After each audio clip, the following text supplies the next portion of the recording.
Yeah, so then like next Saturday or something we could. I'm also off Wednesday, Thursday, Friday this Okay. week too for reasons. But next Saturday or Sunday we can do the Blockhead, the Danny Brown, and another one.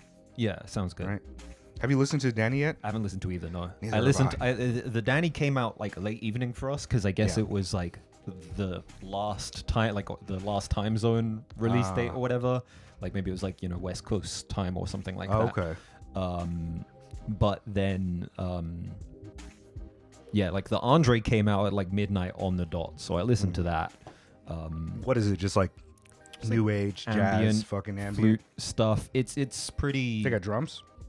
Yeah, it's a little bit. So it's very, tasteful, it's very like subdued. a bit of like taiko or like I don't know, like bibio kind of type. But Like but it's a not type of bibio, not yeah. that kind of not as sophisticated. Like it's a little, and I don't mean this in like a negative way in case we actually use this footage. It's a little amateurish. Okay, I mean that's what I was expecting It's too. very much like Andre sat down at a DAW and like got it out of his system because he wanted to make Well, some you shit. know, the weird thing is like I was looking at some of the subreddits and shit, right? And Yeah. it's like on the 10 Tricks Point Never, people were like, oh, it's kind of like sprinkles of that. Yeah, And then yeah, on for sure. on like the jazz, it was like sprinkles of jazz, and then it was like kind of new agey, kind of this, kind of that. And I was just like, oh, okay, so at least this is attracting a lot of people that don't listen to those genres like ambient or IDM or anything like that, and they're finding like, oh, maybe I can enjoy this music. It just took like one of the greatest rappers of all time to make me interested in. Yeah. And that's where I was kind of like, I'm not in any rush to listen to this. I haven't listened to all of it. I listened to the first half or so 'cause it's quite long. Okay. It's like 70, 80 minutes long.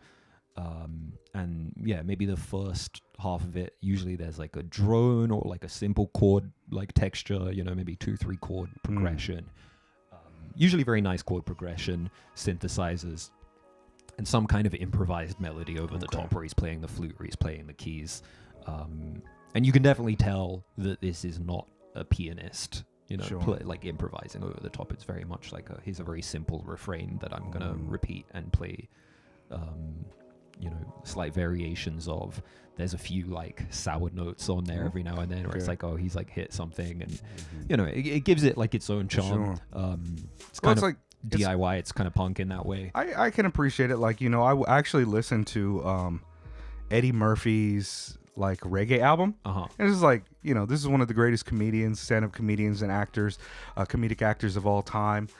I really like the Kill the White People Jamaican song that he did on Saturday Night Live years ago. Let me listen to his album, and it was just like, oh, this is competent. This is just him making a reggae album. Unfortunately, the brilliance of his personality and his comedic talent doesn't cross over. So that's exactly what I was thinking with the Andre. It was like, I'm not expecting the kind of flow of the flute to be similar to the cadences that he produces. Sure, you know what I yeah, mean? Like, yeah. it's just like, all right, well, one of the things that I found the most intriguing about it is that he released a statement saying that, like, I'm 48 years old and like, I just don't feel like I can rap anymore. Like something like that. Like, I don't feel cool enough to do a rap, or I'm not inspired by it. I feel like I don't have anything pertinent to say, which to me is like, that's fine. I don't want you to try to be creative in a lane that you don't feel creative being in anymore. Why, stay in the fight game too long and tarnish your legacy? I did see, I don't know, it was definitely like another like rapper of that similar kind of generation. Maybe it was Fonte, who was just like, this really makes me sad. Yeah. Which, obviously when you're another MC who still has that motivation to go out and write and produce things. Well, that's the thing, right? Like, there are so many MCs who are like even peaking and getting better. Like, a lot of people would say that Nas is like in a renaissance right now, and really he's upped his game. And while I don't listen to that, like, there's guys like Master Ace, like A$AP Rocky has got to be like 46, 44, 46 maybe, and his newest album is not necessarily a high watermark, but it is more refinement of his art and still bursting with creativity. It's one of those things, though. It's like, we got to remember, Andre comes from a completely different time in terms of like musical release in the approach. if the Wu-Tang guys weren't if like the B-lister Wu-Tang guys, like your U Gods or your Inspected Dex, the guys that didn't have those solo albums that were pushed in the 90s, if they didn't have it so much in their head that they needed to go the music label route, if they weren't so like defined by making music by having like a studio backing, like a label backing, maybe they would have put out independent underground art that would have still captured the essence of their things, instead of having meddling fucking music execs and A&Rs fucking with their shit.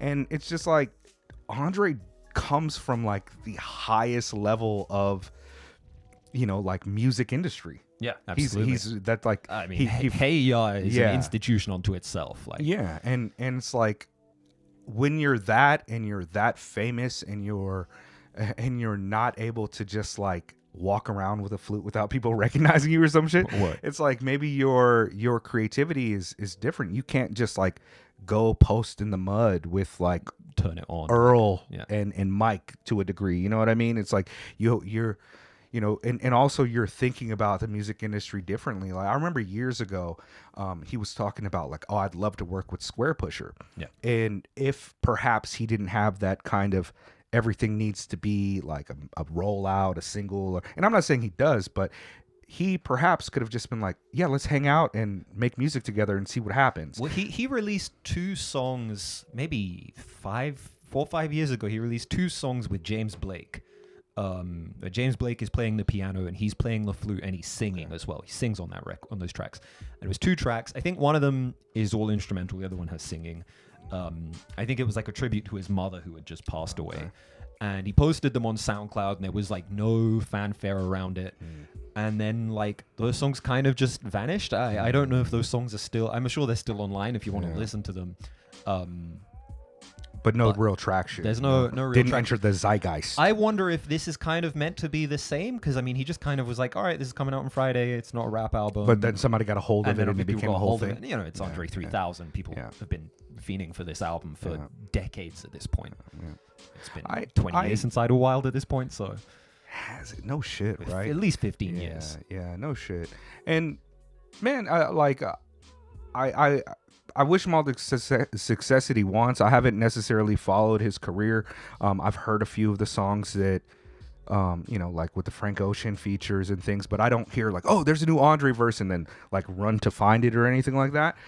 Even though, AT Aliens and Aquemini were very formative on my ideas about hip hop, like the way that they introduced live instrumentation, the way that like there's just long form spoken word poetry on there, the way that Andre styles and the kind of topics that they're parsing out from the lens of like a completely different region that was alien to me. Like I have a great adoration for both he and him and Big Boy, but like I've been listening to cats that are like crazy stylers and super dope. So people that champion him as like the bar for incredible rap, I haven't necessarily always agreed with that, while still agreeing he's one of the greatest to ever. I think also like, especially circa 80 Aliens onwards, Aquemini onwards, like a lot of Andre's music is marked by his mastery of the mic. So seeing him go completely outside of his comfort zone and release an album that doesn't really demonstrate that mastery that he's so marked by is certainly an interesting listening music experience, if nothing else. I think it's pretty dope. It's also fairly like vulnerable for an artist. Absolutely, I can imagine, yeah. especially of his caliber. He's So putting his face I and name will on check it. it out. But like I've been listening. Yeah, like, we have a lot to listen to listen to. jazz. Like I've been listening to jazz, and outside of my hip hop listening, jazz is probably jazz in the kind of it's splinter groups and variations of sound, whether it be like more electronic sounding musical arrangements, your 1-0 Tricks Point Nevers, or even like towards more of a traditional blues folky sing song style. Like that's kind of where I be at, more than my like rock sensibilities and stuff. So I'm interested to listen to it, but I also just like the other,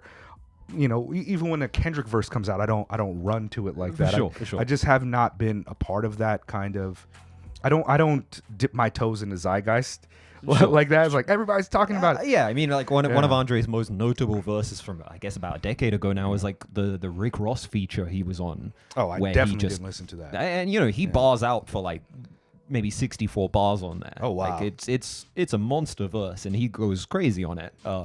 It's kind of a bit weird that it's even a Rick Ross track at all, but because Andre occupies a huge amount of the track, and also he has a guitar solo at the end, which is not very good. Okay. Which I feel like might have been like a requisite that, like, he's like, I'll do the verse, but you gotta let me do my own thing as well. Okay. It was like especially 10 years ago, I was very much on the. I never need to listen to Rick Ross. What? Like it was just like one of those. And shout out to Old Man Christian. Yes, low key, Mega is a hater. That's known. But I was definitely like, there's no reason for me to listen to that. Not in the same way as like, oh, I don't listen to R. Kelly because R. Kelly did some bad things. It was just like, I don't fuck with Rick Ross. I don't need to like, you know what I mean? I don't care if he's got fucking somebody that I appreciate on his music. It's just like, all right, you do that together, and I'll think about it, 10 years from now, maybe I'll go back to it. But there's been a lot of weird shit that happened in hip hop culture. Like my brother Diami, shout out to Knee Block. He hit me up. He was like, yo, have you been paying attention? It's like a weird week in hip hop. The drama with Will Smith, Diddy, Usher, Dre's Flute, Benzino, Kid Cudi car bomb by Puff Daddy shit. I'm not locked into hip hop culture like that. And a lot of that shit, I just feel like, say what you want, but I don't give a fuck about no Benzino. I found out his daughter is Coyle Ray. Yes. I didn't know that shit. Yes. Like I literally found that out like a week or two ago. And it's just like, oh man, maybe I'm not a hip hop human being at all. Maybe Everyone I'm just is like a Nepo baby. Yeah, maybe. Yeah, pretty much. Right. But, I was like, damn, like this motherfucker Puff Daddy's a real villain, bro. Like with the Tupac shit coming out, you know what I mean? Like this fool's a real villain. And I've been hating, and I was right. I've been hating on Puff Daddy since Mo Money, Mo Problems, since all those samples and shit. And I feel vindicated. Not really, but what is he? Puff Daddy? He's Puffy? Diddy. Diddy? Right? Is he Diddy still? Puffy, Puff Daddy. I feel like he changed his name He changes all the time, yeah. Yeah. But yeah, Diddy. Yeah, fuck that shit. What are we doing with this? We've been talking for like 12 minutes about some rap. You want to tack this onto a Secret House Sucks? No, we'll just I'll just put it out. All right. Also, we started Discord. Yeah, we did start Discord. I guess the best way to go about finding it, I got to put it on the Patreon. Link below here. Yeah. It's on the Patreon. Hit us up. I'm learning how to use it. Jed is hipping me to all the cool emojis that we've been making and things like that. We're like, I'm in it. I'm talking. We're having regular conversations. We got a bunch of people that already rock with us. Patrick and Ishmael and my man Scott. I scored 0. Like that's my guy. There's a bunch of people in there already. So yeah, if you guys ever want to just talk shit or you have like a simple comment and you'd rather just say it in the Discord, I'll try to be around there. I'm not against a group chat, and that's what that is. Yeah. I made this server months ago. I made it in like March or something like that. But as a result of it not being a new server and me being the only member for like 7-8 months, there's just like everyone just has the newbie sticker next to their name. There's like a little green leaf next to everybody's name, which is like, new member or something like that. Okay. So yeah, everyone's a newbie but me. But yeah, it's a cute server. Like, yeah. It's cool. So yeah, link in the bio. Fucking we a lot of times we're having conversations like this before we record, but we don't make like a point to be like a content farm. Like a topical show. And we'll I don't know. This seemed fine though. Yeah. I guess with us with us spending like a good 15 minutes on it, we might as well put it out. So thanks. All the patrons are up on the screen right now, and reviews Actual are coming. Reviews soon come. Yeah.